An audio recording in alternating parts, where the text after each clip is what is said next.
बिस्मिल्लाहिर्रहमानिर्रहीम। अस्सलामुअलैकुम।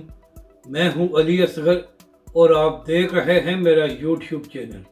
इमरान खान की किस्मत का फ़ैसला 10 तारीख को होगा। इस वीडियो में हम इसी के मुतालिक बात करेंगे। पीटीआई का मुतालबा ये है कि इन्हें लेवल प्लेइंग फील्ड दी जाए, मगर हालात ये हैं कि पीटीआई के पास फील्ड भी नहीं है।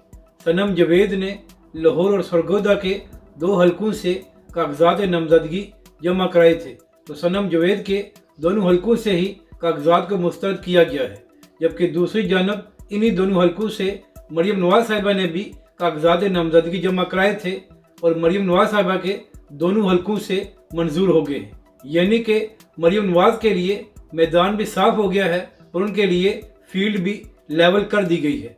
इसी तरह हमाद अजहर और शाह महमूद कुरैशी के भी कौमी असम्बली के हलकों के कागजात नामजदगी मुस्तरद हो गए हैं और शाह साहब ने ऐलान किया है कि वो इस फैसले को हाई कोर्ट में चैलेंज करेंगे। तो देखना यह है कि क्या शाह महमूद कुरैशी को हाई कोर्ट से रिलीफ मिलता है या नहीं।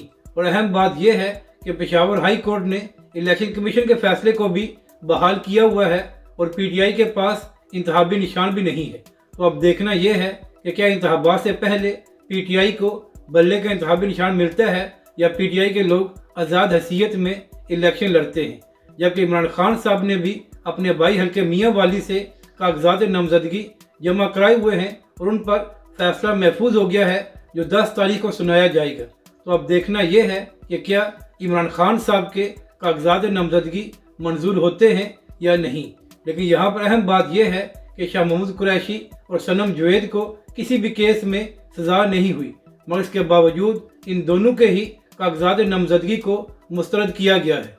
तो इमरान खान साहब को तोशा खाना केस में सज़ा भी हुई थी और इसके साथ साथ अभी तक इमरान खान साहब की नहली भी बरकरार है। तो लगता यही है कि शायद इमरान खान साहब के भी कागजात नामजदगी मुस्तरद हो जाएंगे। यानी कि इंतखाबात सर पर आ गए हैं, मगर पीटीआई की मुश्किलात में कमी नहीं हुई। अपनी राय का ज़रूर इजहार करें कि आपको ये वीडियो कैसी लगी और हमारे इस चैनल को भी सब्सक्राइब करें।